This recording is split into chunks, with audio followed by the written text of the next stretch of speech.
Yes, people, I'm Srini, and you are watching MTAC TV. Of course, in case you haven't noticed, you should. Ritvik is not in our lineup today, man. We've benched him. But speaking of the lineups, we will go to the England and the Czech Republic lineup. Of course, we've got one line today because Adi is wearing that beautiful England kit. Arnav doesn't want to because I don't think he's happy with the lineup. But anyway, let's not Yeah. waste any more time. Arnav, what is the England lineup today? Yeah, so Pickford is in goal. Maguire comes back in for Mings. That's possibly the only good thing about the lineup. Luke Shaw left back, and obviously Stone's partners. Maguire Walker comes back in to replace Reece James. Again, the double pivot of Rice and Phillips. Jack Grealish starts ahead of Mason Mount, who has to self-isolate.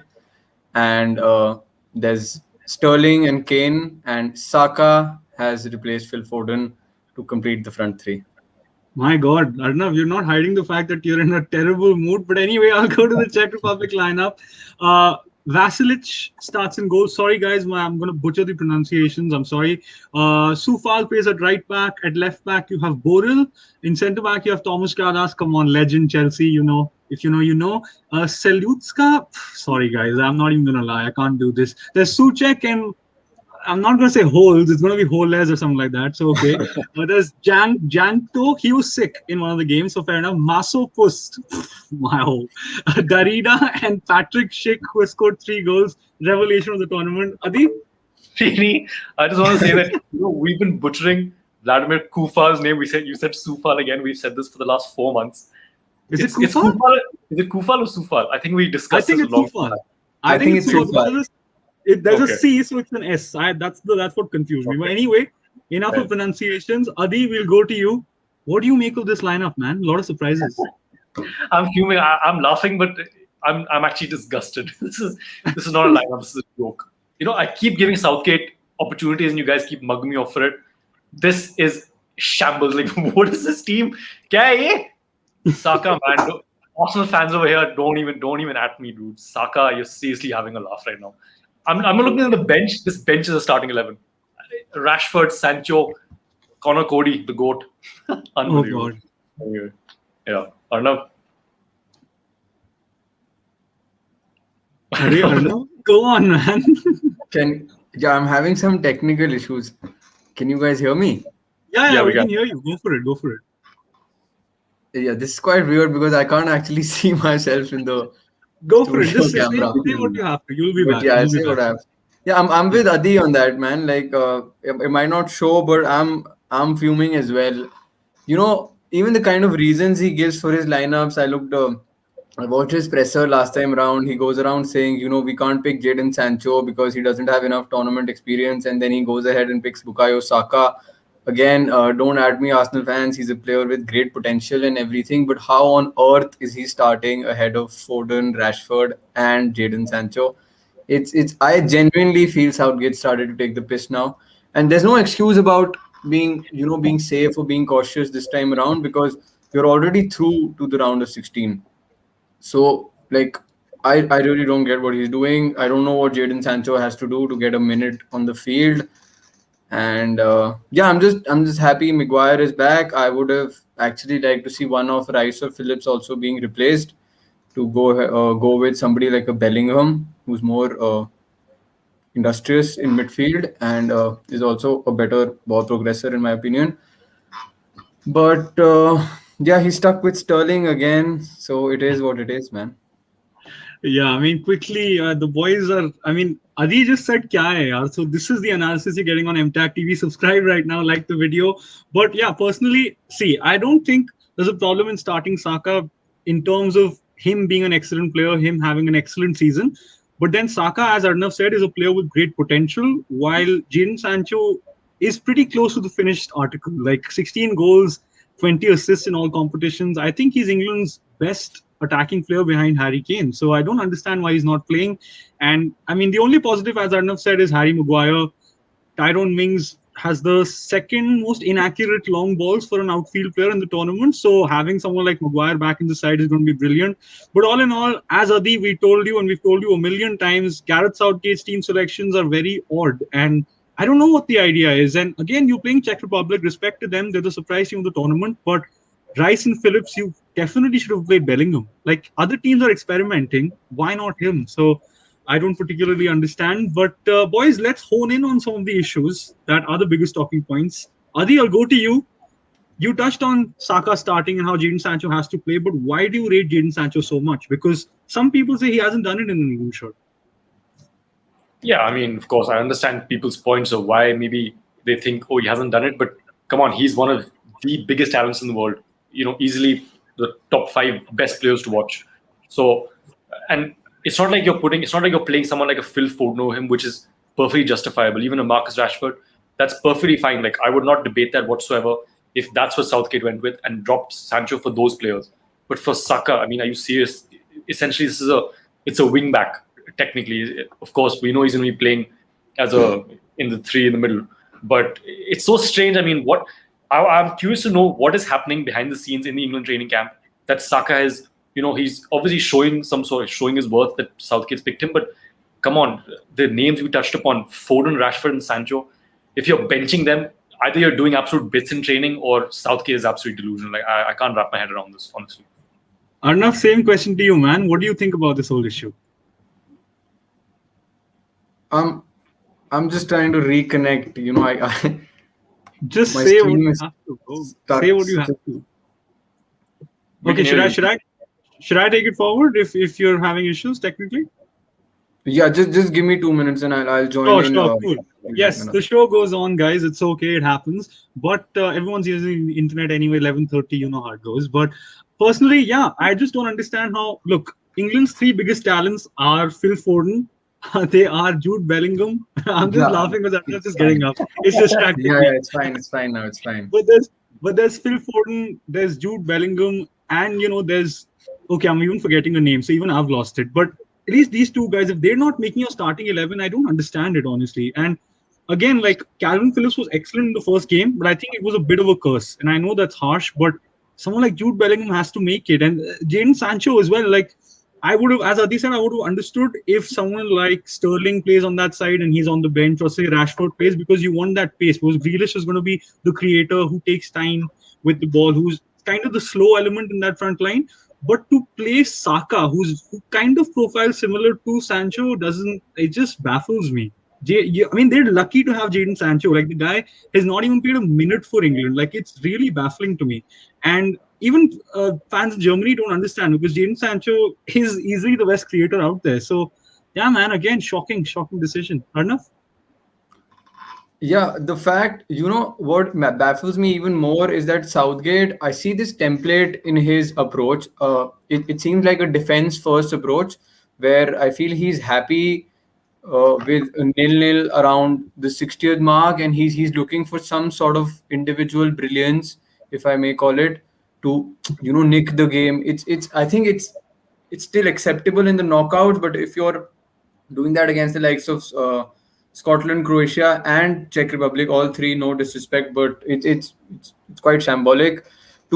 And even if you have that approach, you look at Jadon Sancho, he is easily among the most creative players that England has. He has the ability to beat a man, put a cross, all of that, and yet he struggles to find any sort of, he struggles to even get a minute on the pitch.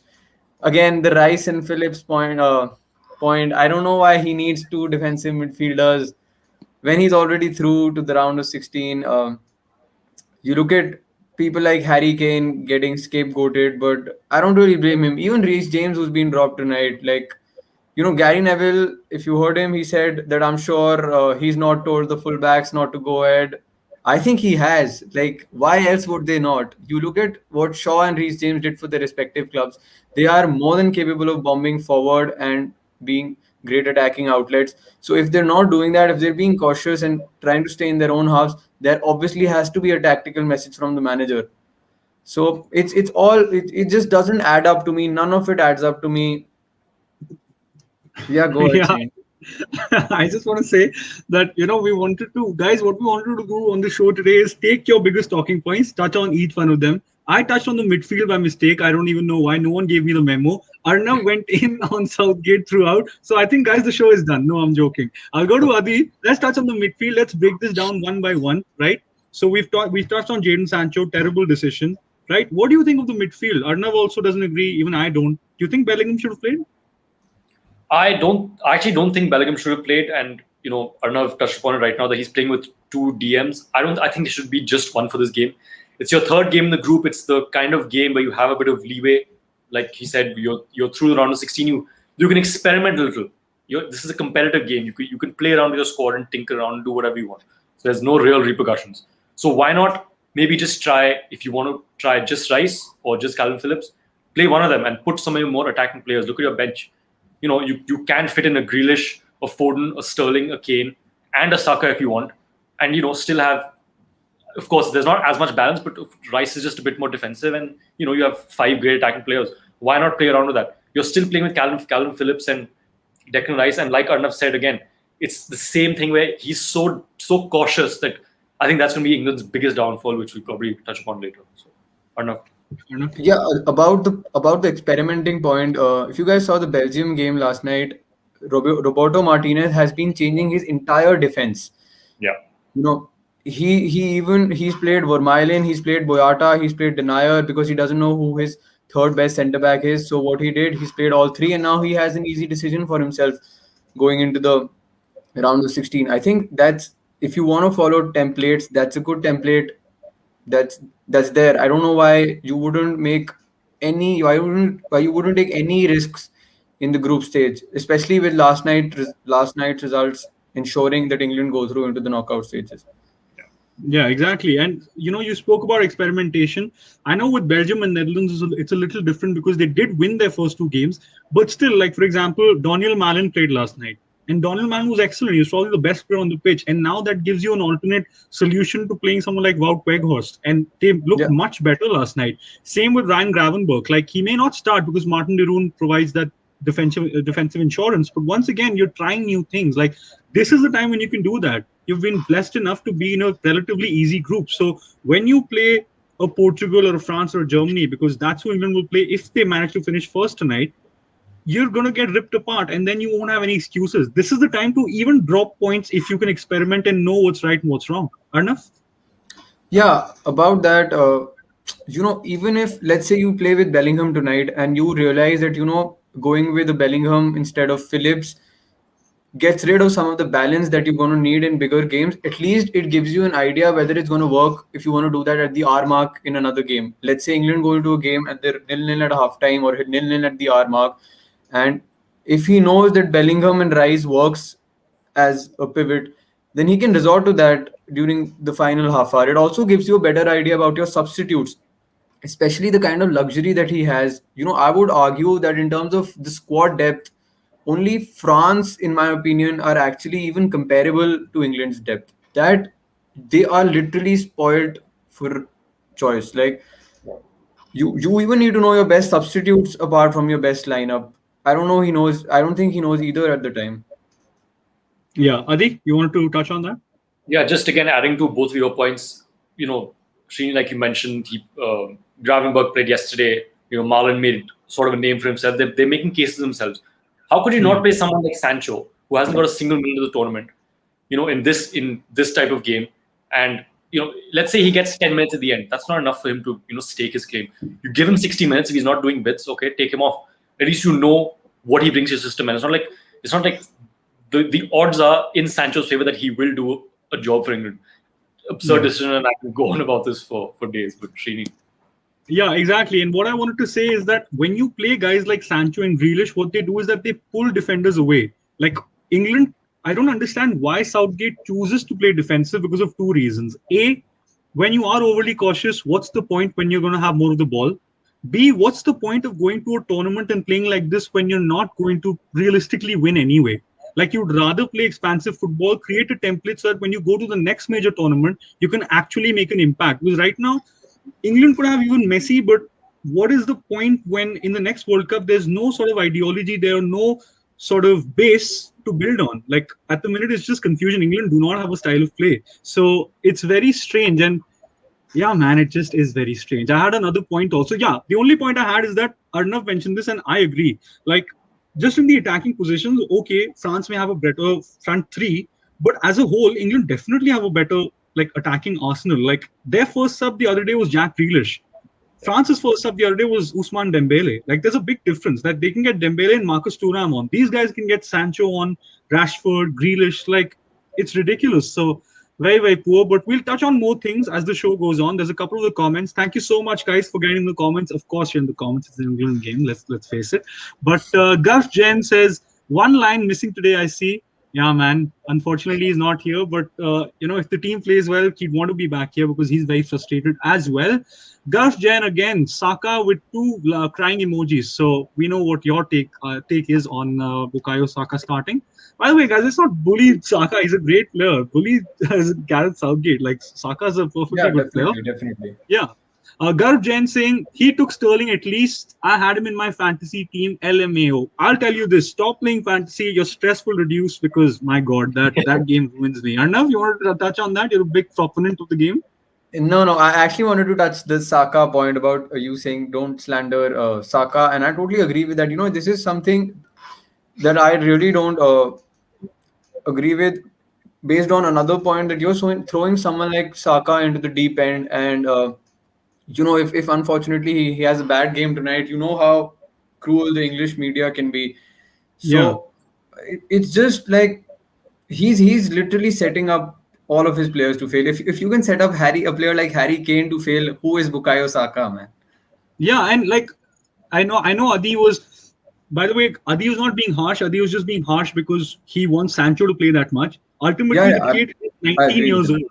He's 19 years old, and people like to slander the likes of Phil Foden and Bukayo Saka, but these guys are not bottle jobs. Like, these guys have carried their teams. So if they don't perform, it's because the system is different. It's not because these kids are not good enough. They clearly are. They've proven it. There's a couple of more comments. Ritvik saying Southgate benched me. Don't compare any of us to Gareth Southgate. That's my answer. Don't do that. Please don't do that. Kabir saying, Kabir, your comment was killing me. I was trying not to laugh. He says UEFA need to leave Germany alone and investigate Southgate for human rights violations. That comment is great alone. I don't have to say anything. There's a couple of other comments, and let's take Daksh's comment, and then let's, sort of go to the other issue, which is the big talking point. Daksh says Kane will score a brace today. Now, my question is not how many goals Kane will score, but where do you guys stand on this Harry Kane issue? Some people say he shouldn't start. Some people say he's the best. He's arguably the best striker in the world after Lewandowski. It's a no-brainer. Arnav, I'll go to you. Look, firstly, I don't think he's getting enough chances to get himself on the score sheet. England have what 3 shots on target in their first 2 games, if I'm not wrong. Yeah. And just the service to him entirely, he just seems lost. Like, there's no quality crosses for him to attack. There's no balls behind the defense for him to run onto. The only thing about Kane that I personally don't like to see is, and of course that's hard to change. Maybe he's imbibed that as a player, where he's started to see himself as someone who's more than just a goal scorer. And he actually is. He is definitely a very well-rounded forward. I'd go so far as to say that he's more well-rounded than even Lewandowski. I feel Lewandowski is a better goal scorer, but Kane is more complete. But what happens with England is that England really need a goal scorer. So they don't need Harry Kane to go into midfield or drop deeper. They need him to stay in the box, but then again, it's weird because if he were to only stay in the box and then he gets no service, he's starved of service. It's only natural for him to want more. So I actually feel that I'm only gonna judge a striker if he's getting the chances and he's not converting them. Until then, like you said, you could have Messi in this team and he'd look just as clueless. Adi, you want to add to that? Yeah, I mean, I agree as well. Again, the shouts about Kane being replaced now, I think that's absolute nonsense. You don't just throw a player of the stature of Harry Kane out because he's blanked in 2 games. Like it's ridiculous. But again, the service hasn't been there whatsoever. When we did the live for the England-Scotland game, we touched upon this as well, that there was no service in the first game against Croatia. We thought that'll change. We were bringing in Shaw and James. We thought it would change. It didn't. You could see he's struggling. And also, I just want to touch upon when we did the first live before the first England game, we were discussing about Kane dropping, really deep the way he does for Spurs. And you guys all said he would do that. I said, I don't think he's going to do that because for England, he's still out and out number 9, talisman. And watching the game, I could not believe that I saw him in midfield at least. Like I counted probably 10, 11 times just him in that midfield role, just same way as Spurs, which I find really it's pretty strange to me that either Southgate is obviously promoting this and enabling him to also come into midfield and create and all, but that's not why you're Harry Kane. You're Harry Kane because of your goals, and even if you have 5 touches in a game, you still might score 2 goals. That's what makes you Harry Kane. So that is completely missing. I think he has to stop the nonsense about coming deep and trying to create the play, because you have those creative players today, especially in the likes of Grealish, who's coming into the squad today. He is that creativity, hopefully playing in that hole and replacing Mount. I think it's more onus on him to deliver and probably help Kane in this sort of dry spell. Srini? Yeah, I'll firstly, you touched on how he shouldn't sort of play so deep, and Daksh's comment, which I'm going to read out. Thanks for the comment, by the way, Daksh. He says, why is he behind Phillips at times? Now, my personal take on this is kind of different. It's a bit of an unpopular opinion, but I think that the guys are already laughing. No, my take is that it's very strange how a country has an outright best player and the player has to adapt to the entire team and not the other way around. Like Argentina don't have to adapt to Lionel Messi. Like Lionel Messi does what he wants and you have to adapt to him. And why not? Because he's the outright best player. Like Harry Kane has a very fair point if he says in training, why should I make those runs in behind when I've had my best season ever? When only 3 players in the history of the Premier League have had the most assists and the most goals in a season. Why should I change my game? If he was making those runs inside the box, and that's never been his game because he's not a pacey player, we'd say, oh, here we go again. Gareth Southgate changing everything up. Harry Kane, who is arguably the best striker in the world, is doing something different. Look, I agree that he had 19 touches. He's probably been in the box like 6 times in two games and he's not been great. But ultimately, the players around him aren't doing the things that Harry Kane would need to be at his best. Like if a Harry Kane drops deep, why does a Sterling want the ball to feet? Why isn't no one making those runs in behind? Why isn't no one being Heung-min Son? Like that's what they should try to do. He's never going to make those runs in behind. And as Arnav and even Adi said, like if no one creates the chances for him, he's obviously not going to score the goal. So the system should be such that you play the likes of even Rashford and Sterling so that you just have those people that are making those runs in behind. They haven't done that at all. So I don't understand this Kane slander at all. And people talk about alternatives. Dominic Calvert-Lewin, as good as he is purely an aerial threat. He's not going to offer anything in build-up. Rashford is not a 9. Why, again, we're doing this again where you're playing someone out of position and then you're going to criticize him and on we go, Groundhog Day. So, Harry Kane's not been great, but again, no one's been good. The system's the problem. Like, Reece James and Luke Shaw played in the last game. They didn't look like Reece James and Luke Shaw. So, if the others aren't doing that, then how is Harry Kane supposed to be great? And I see this a lot with England. Like, they do this a lot with Mason Mount also. Raheem Sterling plays as a 10. Mason Mount stays on the left.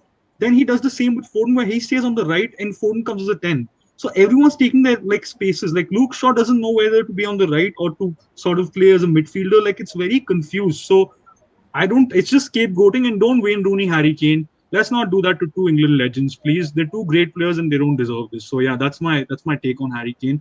There's a couple of comments and then Arnav, I will go to you because this is a very pertinent issue. Duck says you already have 4 defenders, 2 CDMs. Grealish also comes forward from midfield. Then why is Kane needed there? You should attack, especially with the team you have. It sucks to see England not creating threats. Again, I don't think that's solely on Harry Kane. What does Raheem Sterling do there? What does Phil Foden do there? What does Gareth Southgate do there? He is the manager. Like Frank de Boer is probably the worst manager at the Euros, and Netherlands are playing sexy football. So I don't think it's just that. But Arnav, you want to touch on that? If you want to, I talked about the template earlier, and if you do want to follow that template for whatever reason, at least give the attackers some amount of freedom, right? For example, in the first game, he got on Rashford and then he stuck him on the right. Why are you sticking him on the right? He's better off from the left wing. Let him play on the left. If you're playing sorry, just a second. Just say what you want to. We can hear you, we can see you. Doesn't matter. Even if you're getting somebody like Dominic Calvert-Lewin on, just give him enough minutes. Players are not getting enough minutes. Players are not being playing in their positions.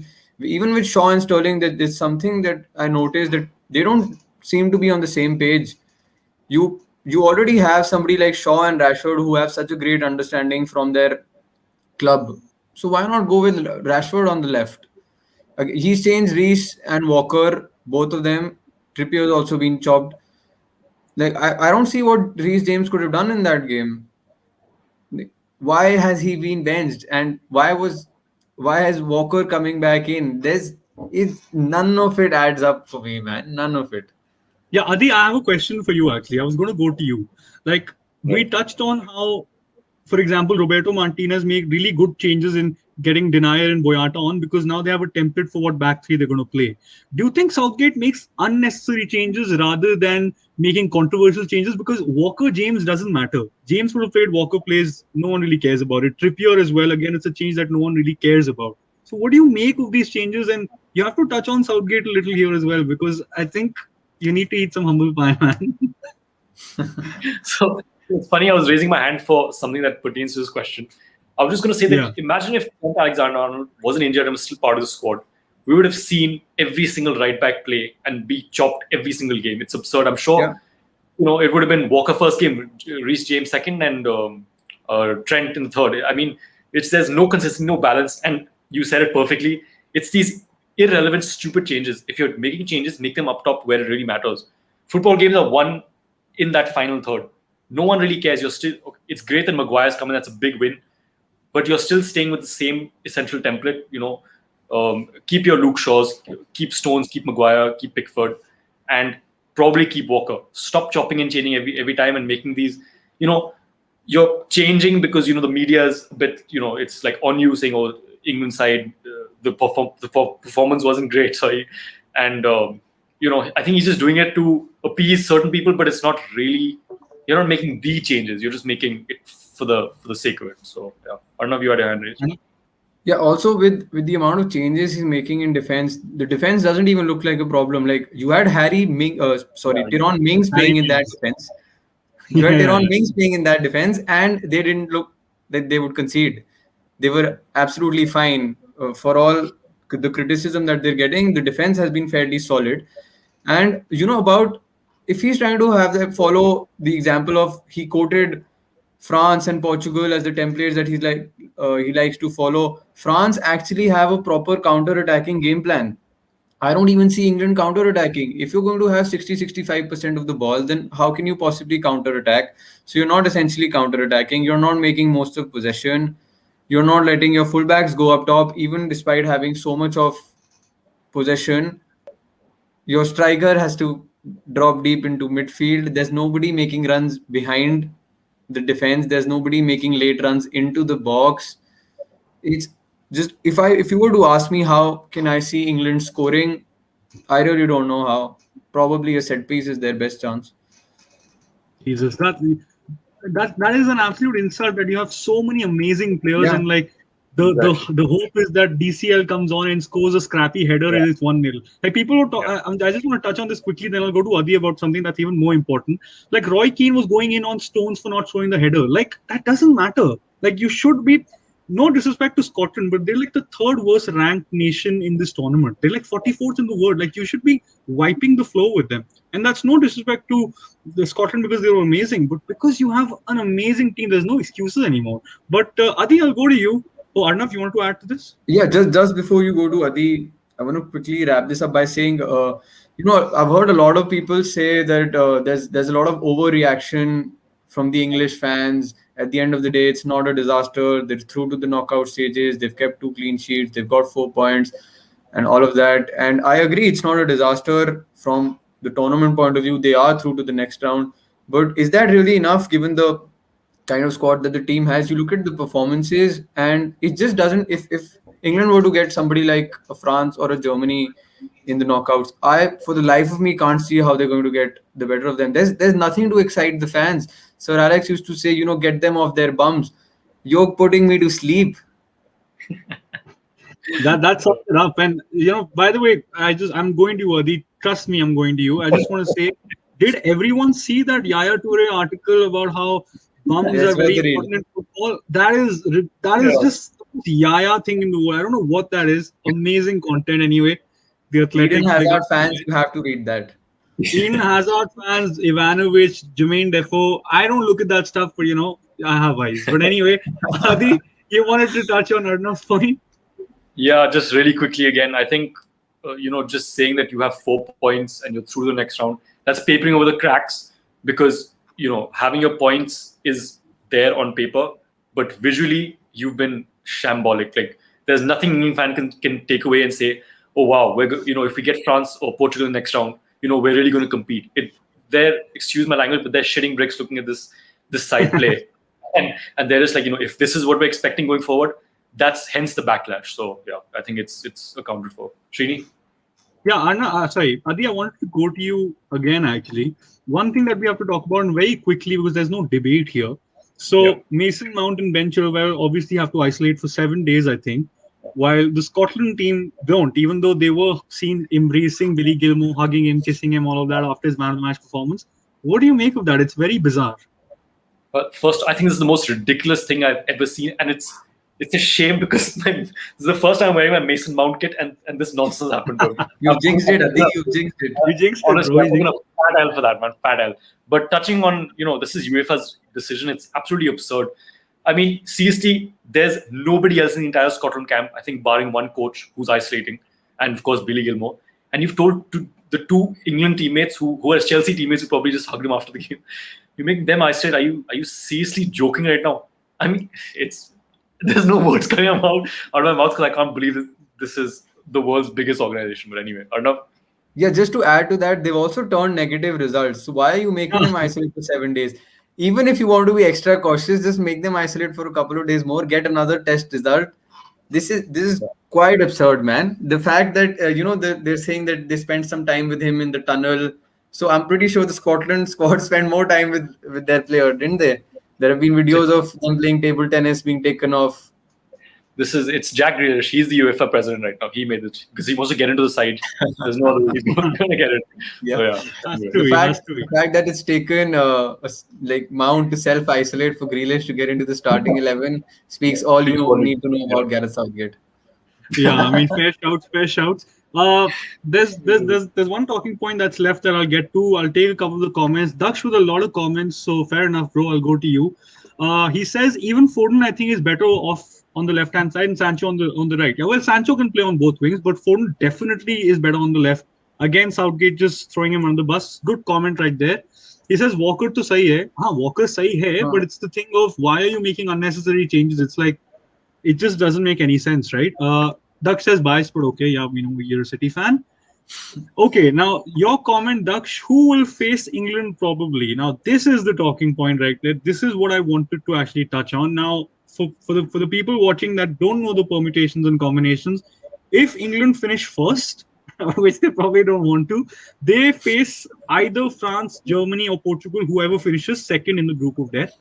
If they finish second, which they probably will if they either draw or obviously lose, then they face the winner they face the team that finishes second in Group E, right? Which is, who is that team again? I don't even remember. Spain or Poland. I think it's the Spain group. Oh my God. Oh, you know what? England could wipe the floor with Spain. I don't even want to do that. Spain, really. I agree with that. So they could get any of the 4. I feel they could get Sweden, Slovakia, Spain, or Portugal. Yeah. That group is wide open. Yeah, Spain are bottling it. I'm saying it now. Spain are going to bottle it. Draw. Morata's going to miss million chances. But anyway, I'll go to Adi first. Let's say they face either France, Germany, or Portugal, right? How do you think they're going to approach it? Do you think that it's a bit of a blessing in disguise because England are so conservative? Maybe they play on the counter. How does it work? Do you think they have any chance? What's your thoughts on it? Judging by the games that we've already seen, I think the most favorable out of those 3 would probably be Portugal, where England would sort of, lick their lips. Germany in this form, I don't see England really going past them. France, obviously, no chance. They're the best team, hands down, in the tournament. So, if they get Portugal, they can hopefully go through. But yeah, look, judging by these performances, you need a seriously drastic change in either lineup or the way you play to overcome any of those 3. So, Arnav? Yeah, I just want to start by saying that on paper, there is no reason why England can't beat any team in the tournament. I think they can match any team on paper, but then let's not go there again. So yeah, I actually feel if out of France and Germany, this is probably unpopular, but France would be more favorable for England to face, because I think France are a team that kind of struggle to create against a low block if England resort to that when they face them, and they can look to hit them on the counter. Germany, on the other hand, with the performances that they've shown, I think they will probably blow England away, even if England are, no matter how safe or cautious England tend to play. Yeah, defo. I agree with that actually. I think Germany. I think if they play Germany, is going to get ugly. That Yeah, performance was a Germany is. statement. That I fear performance that. against Portugal was a statement. Like that's the kind of performance to tell you that yeah, we can win this competition. Like you're sleeping on us. And I think there was Yeah. always an element of that with Germany where they could crash out in the groups or they just surprise you and let you know why they're specialists in tournaments. But yeah, man, again, just something I want to touch on, which I tell these boys on the group especially, and my pick for the biggest disappointment ahead of the Euros was England. So I kind of hope it does come true because I want my prediction to come true. But is that England have no style. And I've touched on this, but I don't know what England are. England are not cautious. They're not like an Italy from back in the day, nor are they expansive and brilliant to watch like a Netherlands where they can't defend, but it's fine because they're really fun to watch. Like, I don't know what England are.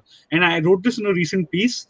Like, England really need to find themselves first. When they find themselves, then they'll find the answers. So that's probably the biggest thing England could get from this tournament. It's not the whole we go to the semi-finals and get knocked out. Ultimately, if you don't win, you don't win. It's not progress. Let's be honest, because the last tournament was just stat padding. So if they can find a style of play, that's the biggest win. Much more than a trophy as well, which they won't win.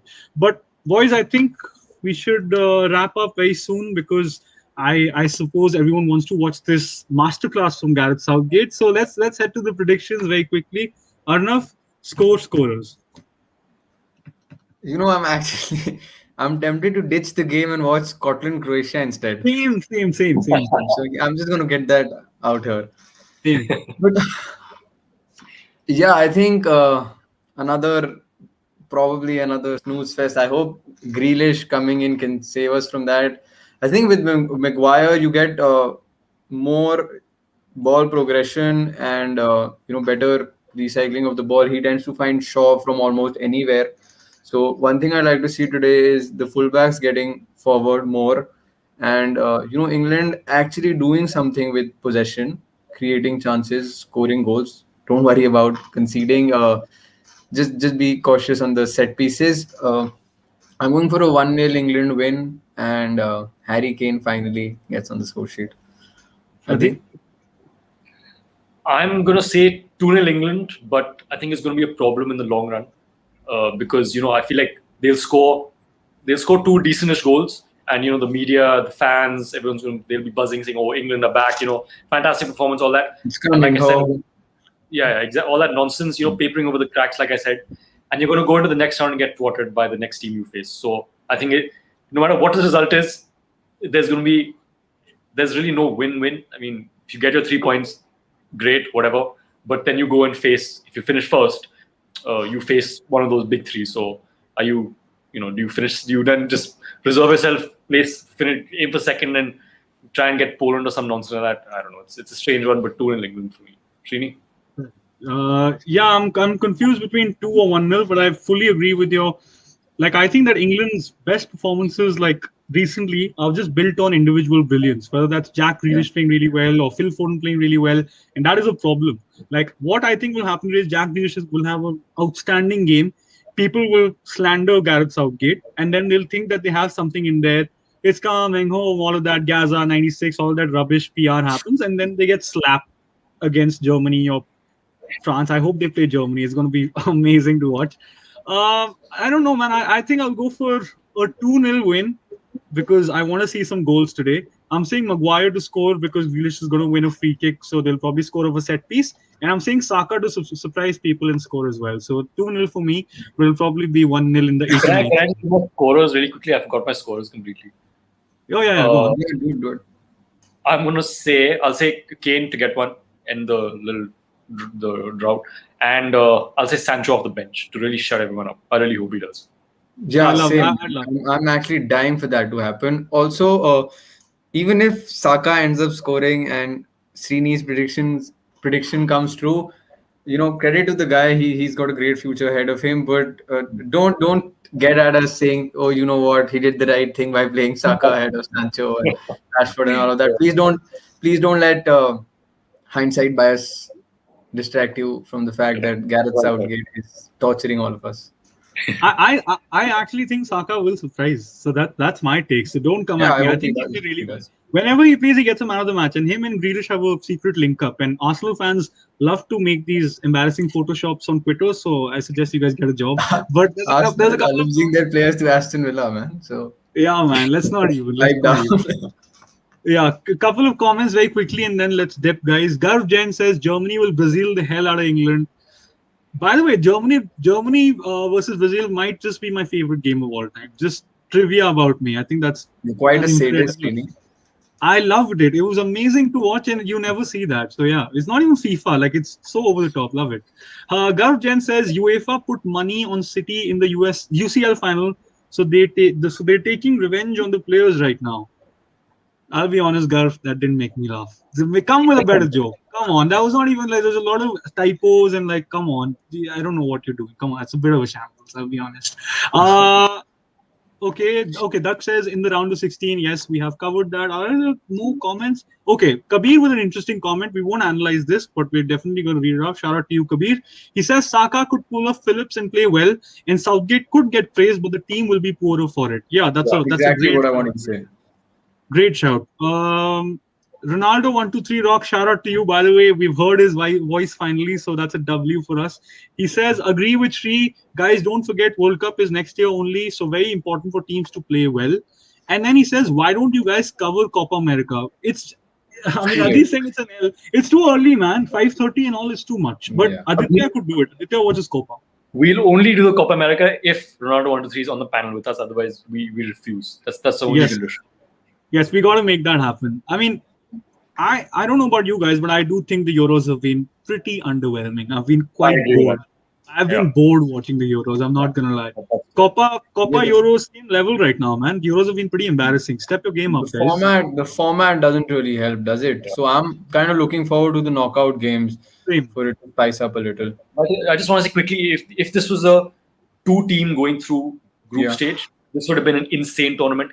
It is absolute crap. Like I would never watch this setup ever again. Yeah, England would actually be at risk of getting dumped out tonight. If exactly. Croatia or Scotland win and GD comes into play, they could be heading out. Exactly. Yeah, exactly. And like, I also think that because another factor is that the managers in this tournament aren't the best. I thought Lucho Enrique is the second best manager. He's been shambolic for Spain. Don't even get me started on him, honestly. Guy made me stress eat the other day. That's how much I dislike him at the minute. And man, I only think 3 or 4 teams play good football. That's Italy, Netherlands, Ukraine, and Belgium. So yeah, and that's Ukraine pretty much would virtually be out. Yeah, exactly. Okay, and we'll take Ritvik's comment and then we are going to say goodbye. He says Southgate Stoke will win 1-0 today and tell the fans to trust the process. Let's hope Shawcross starts the World Cup, man. We need to see that happen. But anyway, thank you so much for joining in, guys. Thank you so much for so many comments. We're going to do this regularly. So I always say this. When you watch the stream, before you drop a comment, tell us where you want to see us. Is it IG? Are you an IG person? Are you a YouTube person? Clubhouse? Whatever it is, man, we'll be there. This is what we do on the group anyway. We're probably going to talk more about this game during the game anyway. So thank you so much for watching. Thank you so much for joining me, boys. And until next time. Oh, subscribe, like, share, check out the website, all that stuff. Guys, you're not doing that enough. I don't like it. Breaking my heart. Let's do that the next time. Ronaldo123 rocks. I'm not taking that comment. But anyway, until next time, we move.